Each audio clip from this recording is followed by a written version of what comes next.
The Watcher in the Dark. Chapter 1, The House That Sees. The house had been there longer than anyone in town could remember. It sat at the end of an overgrown path, hidden behind gnarled trees, its windows like hollow eyes peering into the darkness. No one lived there, but at night, lights flickered in the upstairs windows, and shadows moved where there should have been none.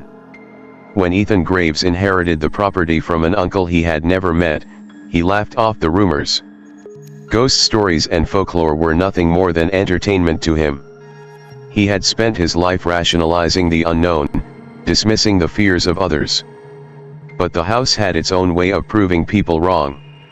The moment he stepped inside, he felt it. A presence. A watcher. The air inside was thick, dense with something unseen. The shadows in the corners of the room stretched unnaturally. A cold breath schemed the back of his neck, though no wind blew through the house. Then, from upstairs a floorboard creaked. A shadow moved too fast, too fluid just beyond the staircase. Something knew he was here. A whisper curled through the darkness, so faint he almost thought he imagined it. "Welcome back."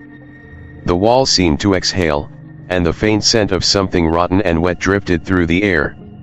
The temperature dropped noticeably, his breath curling in the dim light. A chill pressed against his spine. Was he truly alone? Somewhere in the depths of the house, a distant thumping sound echoed, like something heavy being dragged across the floor. A muffled scratching sound followed, as if nails were being dragged across wood from within the walls.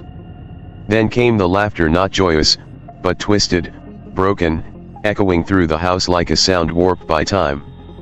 A sudden knocking started, rapid, desperate, but coming from inside the walls. Ethan pulled out his phone and tried to call someone, anyone, but the screen flickered, the call distorting with bursts of static. A single whisper broke through the interference before the line cut out completely. Too late. Chapter 2, The Whispering Walls. Ethan had planned to spend only a weekend at the house before deciding whether to sell it. The first night was quiet, too quiet.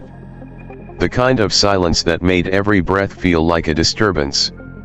As he settled into an upstairs bedroom, he noticed something odd: the mirrors. They were everywhere. In the hallways, the bedrooms, even in the attic. Some were cracked, others covered in dust, but all of them faced the same direction, toward the center of the house.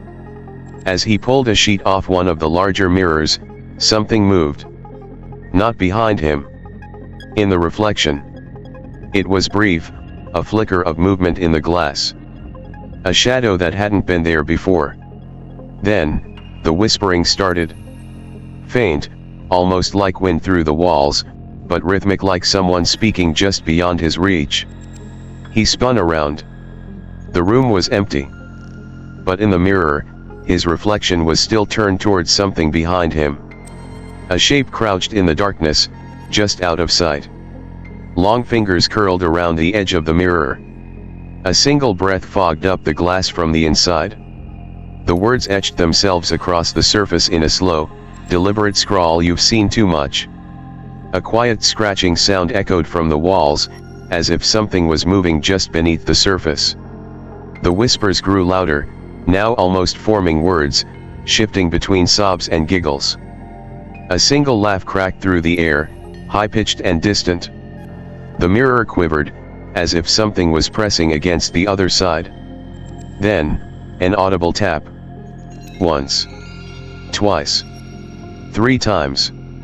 The reflection twisted, the shape in the mirror stepping closer, its face still obscured.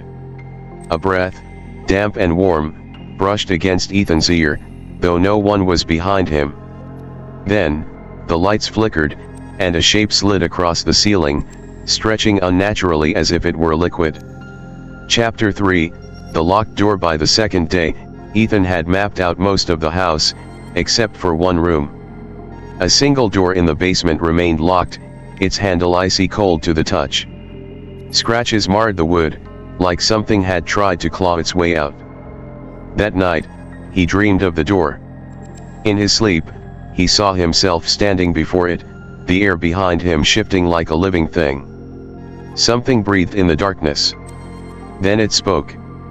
A voice, low and distorted, layered with something wrong. A whisper tangled with screams. "Let me in." When he woke, his hand was covered in dust and splinters, as though he had spent the night trying to break it open. The door was still locked. But now, something on the other side was knocking back. Then, slowly, the handle began to turn from the inside.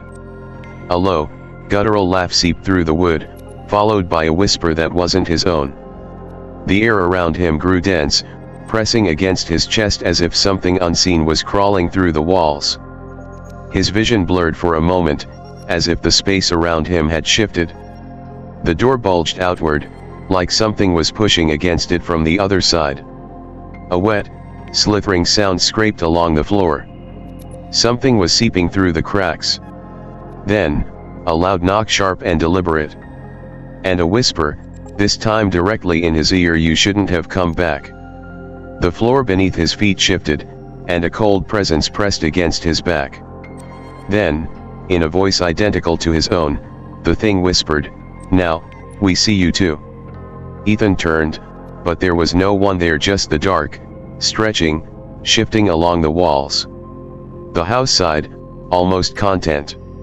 A scraping sound came from the ceiling above him. Slow.